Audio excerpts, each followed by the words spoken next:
जय हिंद बच्चों, आज हम जुड़े हैं। Welcome to the Mahamana institute. आप महामना इंस्टीट्यूट के साथ जुड़े हुए हैं और आज हम पढ़ने वाले हैं एनसीईआरटी का क्लास 12 का सबसे बेहतरीन चैप्टर जिसका नाम है ऑर्गेनिज्म एंड पॉपुलेशन। ठीक है, ये अपने में ही एक इतना इंटरेस्टिंग चैप्टर है कि आप जब इसको स्टडी करना चाहेंगे तो आपको लगेगा कि हाँ, हमें और भी इन्वायरमेंट के बारे में, इकोसिस्टम के बारे में और उनमें रहने वाले ऑर्गेनिज्म और उनमें रहने वाले पूरे पॉपुलेशन के बारे में जाने। ठीक है, ये बहुत ही इंटरेस्टिंग चैप्टर है और ये कह सकते हैं कि एक तरीके का बेस भी बनाता है आपके आने वाले अदर जो चैप्टर्स है, जैसे कि आपको इकोलॉजी या इकोसिस्टम्स के बारे में पढ़ने हैं, बायोडाइवर्सिटी इसके बारे में पढ़ने हैं, तो ये एक तरीके का बेस क्रिएट करता है इस चैप्टर में पढ़ने के लिए। ठीक है, वैसे तो हमने काफ़ी सारे टॉपिक्स जो हैं वो हमने कवर कर ली हैं इस चैप्टर में। ठीक है, बट आज का जो टॉपिक है वो है हमारा एडेप्टेशन। आज हम एडेप्टेशन से रिलेटेड टॉपिक्स को पढ़ेंगे और उनमें क्या क्या चीज़ें होती हैं उनके बारे में जानेंगे। ठीक है, तो अगर हम बात करते हैं एडेप्टेशन की, तो एडेप्टेशन एक्चुअली हम पढ़ क्यों रहे हैं या फिर क्या होता है। देखिए, पढ़ने का तो मेन पर्पज़ ये है कि हम जान सकें कि एक्चुअली एडेप्टेशन क्या है। बट इनमें अगर इनके प्रोसेस की बात करते हैं तो एडेप्टेशन एक ऐसा प्रोसेस है, ये कह सकते हैं, जो कि बायोलॉजिकल प्रोसेस है, यानी कि ये पूरे इन्वायरमेंट से कनेक्ट किया गया एक ऐसा प्रोसेस है जो कि सभी ऑर्गेनिज्म में देखने को हमें मिलती हैं। ठीक है, जब बात होती है एडेप्टेशन की तो सबसे पहले कई सारे ऐसे फैक्टर्स सामने आते हैं जो कि एडेप्टेशन होने के लिए रिस्पॉन्सिबल होते हैं। ठीक है, उनमें देखिए आपके कई सारे एडेप्टेशन जो प्रोसेस, उसमें कई सारे रूल्स एंड रेगुलेशंस भी लगते हैं जो कि अलग अलग साइंटिस्टों के द्वारा दिया गया है। हम उस रूल रेगुलेशन और साइंटिस्टों के बारे में भी बात करेंगे। पहले हम जान लें कि आखिर एक्चुअली मेन फैक्टर क्या है एडेप्टेशंस के और वो क्या हैं। ठीक है, तो देखिए अगर जब एडेप्टेशन की बात करते हैं तो हम सबसे पहले समझते हैं कि एडेप्टेशन जो होगा वो किसके थ्रू होगा, वो ऑर्गेनिज्म के ही थ्रू होगा। ठीक है, तो जब ऑर्गेनिज्म के थ्रू होगा यानी कि ऑर्गेनिज्म ही रिस्पॉन्सिबल है एडेप्टेशन कराने के लिए। ठीक है, तो यहाँ पे कई सारे फैक्टर्स है, जैसे कि आपका पहला फैक्टर है रेगुलेशन या फिर रेगुलेट्स बोलते हैं, कन्फर्मेशन, नेक्स्ट है आपका माइग्रेशन और फिर सस्पेंडेड। ये ऐसे फैक्टर है जो कि पूरे एडेप्टेशन को बताते हैं। अगर एक्चुअली हम सिर्फ एडेप्टेशन की बात करें तो ये एक तरीके का बायोलॉजिकल प्रोसेस है जो कि सभी ऑर्गेनिज्म में देखने को भी मिलता है हमें।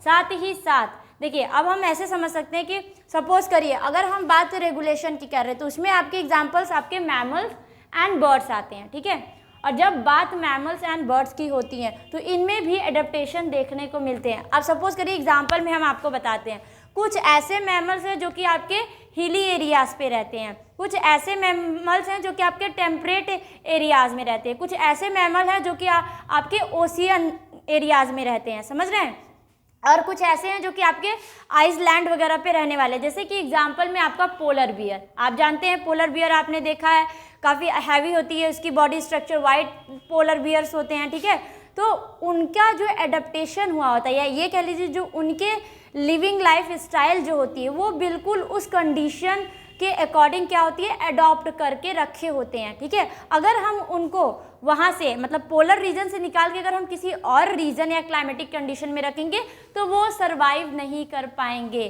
क्यों नहीं कर पाएंगे? क्योंकि ऑलरेडी वो हमेशा से उसी रीजन में रहे हैं और उसी इन्वायरमेंट को क्या किया है, उन्होंने अडॉप्ट कर लिया है।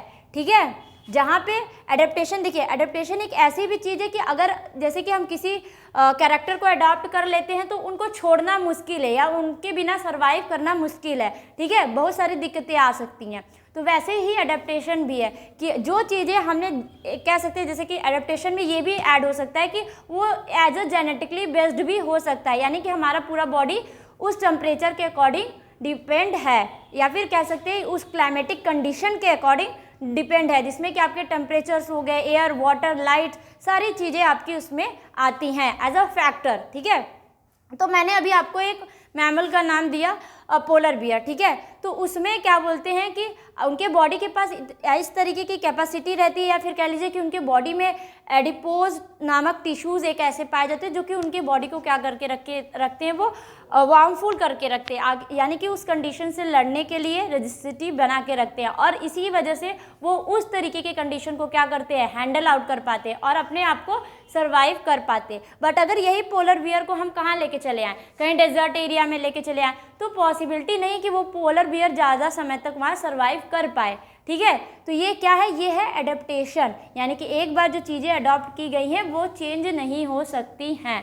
ठीक है। उसी तरीके से कुछ बर्ड्स हैं, देखिए बर्ड्स में भी आपके कुछ कह सकते हैं एक्सेप्शन है, क्योंकि कुछ बर्ड्स ऐसे हैं जो कि माइग्रेट करते हैं, ठीक है। तो वो जब जो माइग्रेशन का प्रोसेस होता है वो एक्चुअली आपका एडेप्टेशन में नहीं आता, वो होता है एक्लिमेटाइजेशन प्रोसेस, ठीक है। देखिए अब छोटे से पॉइंट में समझ लीजिए कि एक्लिमेटाइजेशन प्रोसेस क्या होता है। Okay, understood.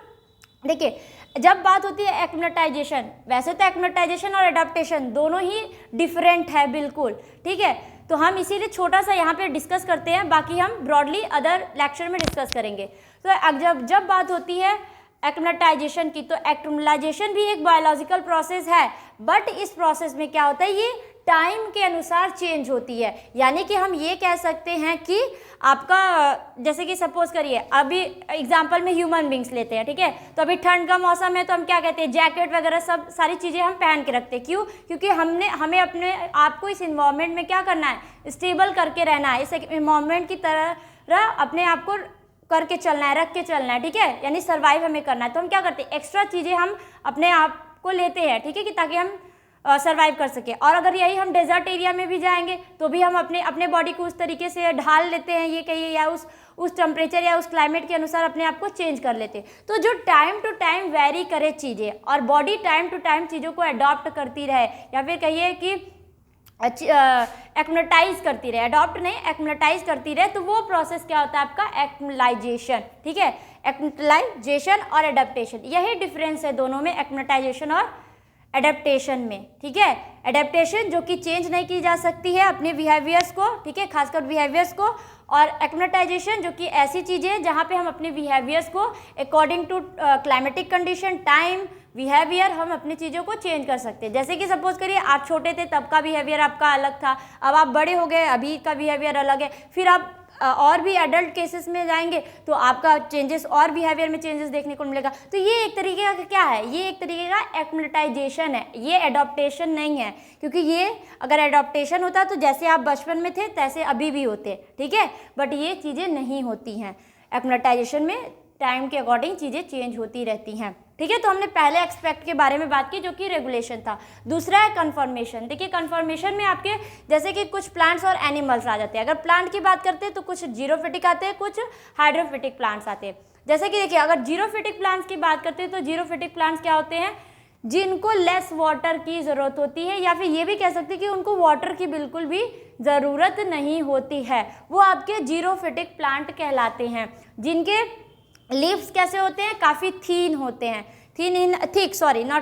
काफ़ी थिक होते हैं, ठीक है, फ्लैशी लाइक होते हैं, जैसे कि एलोवेराज हो गए, ठीक है, इकॉर्निया हो गया, यूफोर्बिया हो गया, ये सारे ऐसे हैं जिनको हमें क्या कहते हैं, जीरोफिटिक प्लांट्स में कंसीडर किया जाता है। इसमें भी क्या देखा गया है, इसमें भी एडेप्टेशन देखा गया है, ठीक है। बट इसमें जो एडेप्टेशन देखने को मिलता है वो ये क्या करते हैं इस तरह में, यानी कि जीरोफिटिक जो प्लांट्स है वो भी कंडीशंस पे ही डिपेंड है, क्योंकि वो डेजर्ट में रहते हैं। आपको पता है डेजर्ट में उतना ज़्यादा वाटर अवेलेबिलिटी नहीं है, जिसकी वजह से वो अपने आप को, और आपको पता है सनलाइट भी हाई होती है, वाटर की अवेलेबिलिटी तो कम है बट सनलाइट हाई होती है, तो उस अकॉर्डिंग जीरोफिटिक प्लांट अपने आप को क्या कर लेते हैं, अडॉप्ट कर लेते हैं, तभी तो वो वहाँ पर सर्वाइव कर रहे हैं, ठीक है।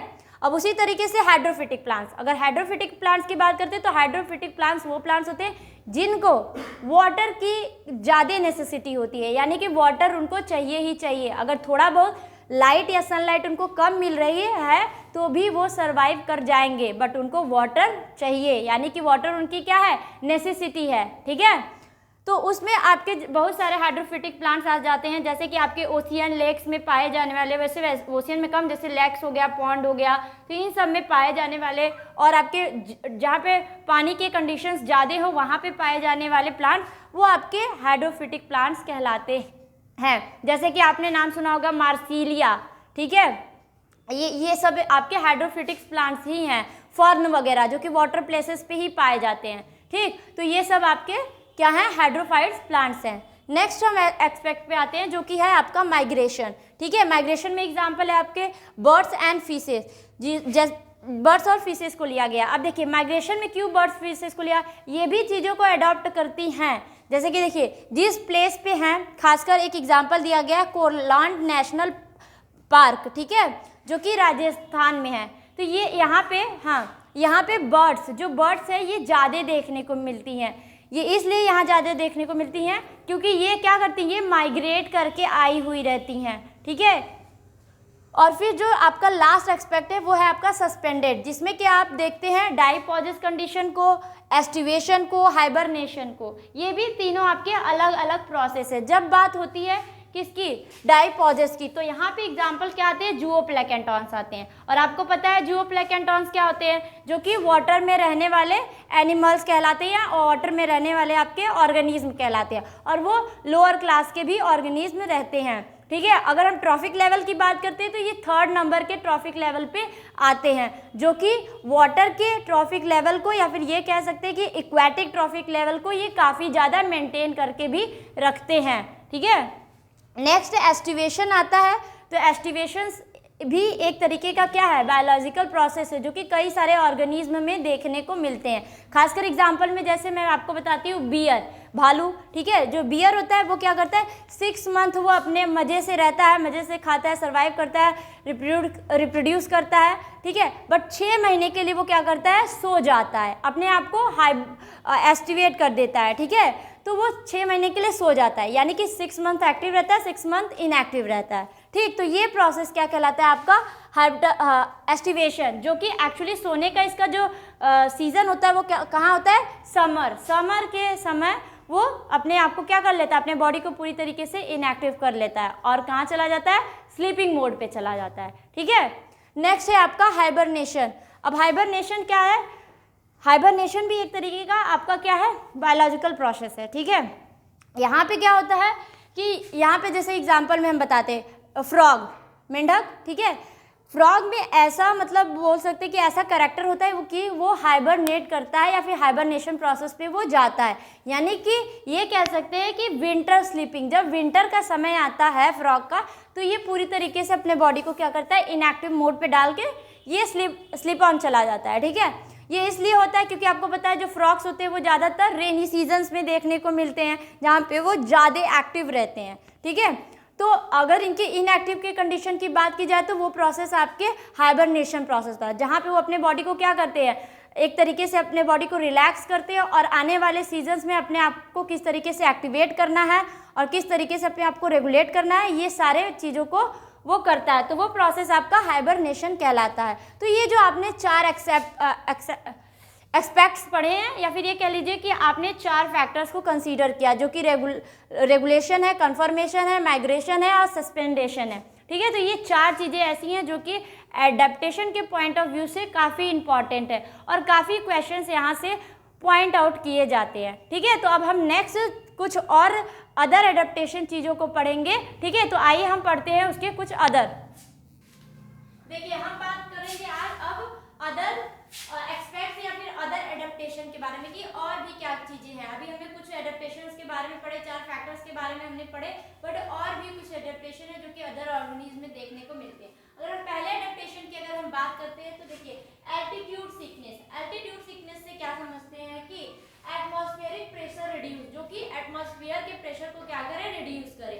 आप जानते हैं कि जो एल्टीट्यूड सिकनेस है ये एक तरीके के डिजीज को भी वेरी कर लेता है। सपोज करिए जो कि हिली एरियाज पे ह्यूमन बींग्स रहते हैं, ठीक है, तो उनके रिस्पायरेशन का जो रेट होता है या फिर उनके बॉडी का जो एडेप्टेशन होता है वो इन कंपेयर टू नॉर्मल जो ह्यूमन बींग्स रहते हैं, यानी कि हिली प्लेस में नहीं रहने वाले ह्यूमन बींग्स, उनमें और उनमें डिफरेंस देखने को मिलता है, क्योंकि उनके पास रिस्पायरेशन की जो रेट होती है हिलीज एरिया पे रहने वाले इंसान की या ह्यूमन बींग्स की, तो वहाँ पे उनके लिए सही है। बट अगर हम जैसे नॉर्मल लोग जाएंगे तो हम लोग को क्या होगा, दिक्कत होने लगेगा, रिस्पायरेशन में हमारे दिक्कत आने लगा। वो क्यों, क्योंकि वहाँ पे एटमॉस्फेरिक प्रेशर क्या है आपका रिड्यूस हो रहा है, जिसकी वजह से हम वहाँ पे सर्वाइव करने में हम लोग को प्रॉब्लम होने लगता है, ठीक है।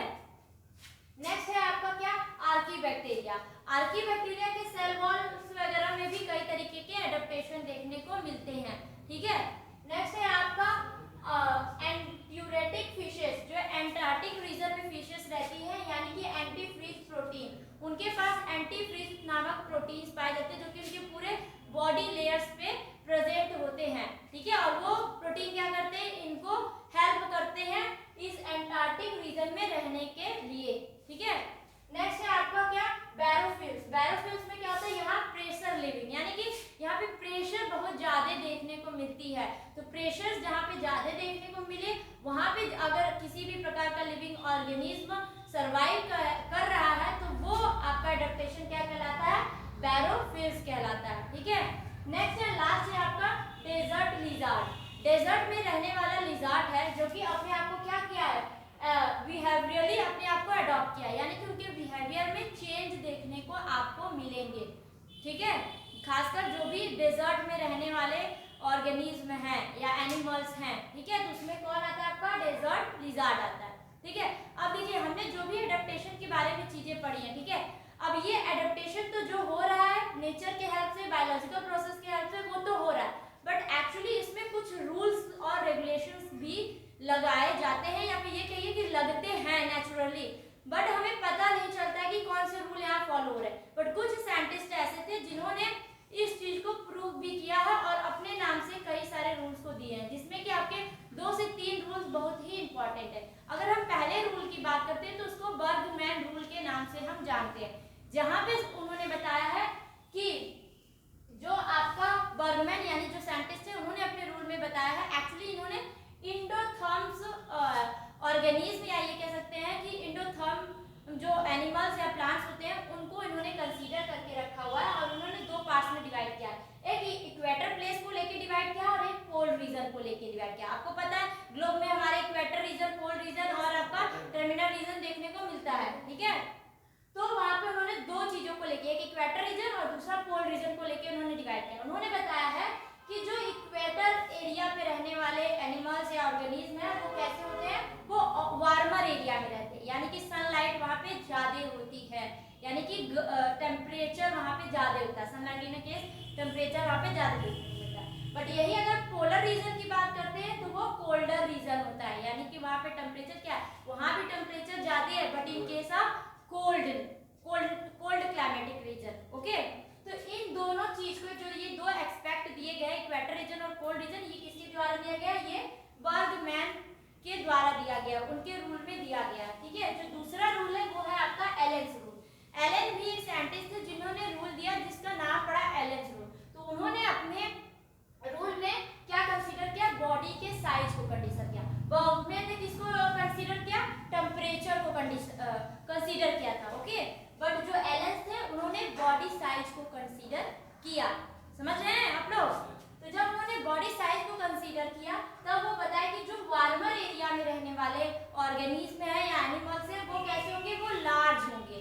ठीक है, उनकी बॉडी साइज कैसी होगी, लार्ज देखने को मिलेंगे। ऐसा नहीं है कि कोल्ड रीजन में नहीं दिखेगा, बट इन कंपेयर करेंगे अगर तो वहां पे ज्यादा लार्ज देखने को मिलेगा। ठीक है, और अगर हम कोल्डर एरिया के एनिमल्स या ऑर्गेनिज्म की बात करते हैं तो वहां पे स्मॉल एक्सट्रीमिटीज देखने को मिलेंगे आपको। ठीक है, तो ये एलेन्स का रूल रहा।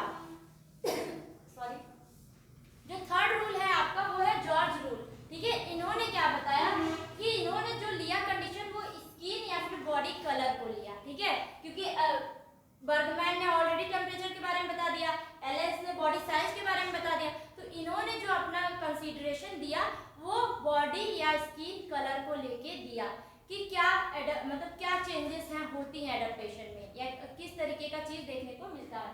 तो उन्होंने जब वार्मर एरिया के बारे में बताया कि जो वार्मर एरिया में रहने वाले एनिमल्स या ऑर्गेनिज्म रहते हैं उनका जो स्किन कलर या बॉडी कलर होता है वो कैसा होता है, डार्कर होता है। ठीक है, और जो कोल्ड रीजन में रहने वाले होते हैं उनका जो स्किन होता है, स्किन कलर या बॉडी कलर वो कैसा होता है, लाइटर होता है। तो ये जो 3 रूल दिए गए हैं, ठीक है, बर्गमैन, एलन, जॉर्ज रूल, ये तीनों रूल काफी इंपॉर्टेंट हैं। ठीक है, जो कि यहाँ से भी क्वेश्चंस आपके बनते ही हैं। ठीक, और ये एडाप्टेशन का एक बेस है, इन तीनों रूल के अकॉर्डिंग ही एडाप्टेशन किया जाता है।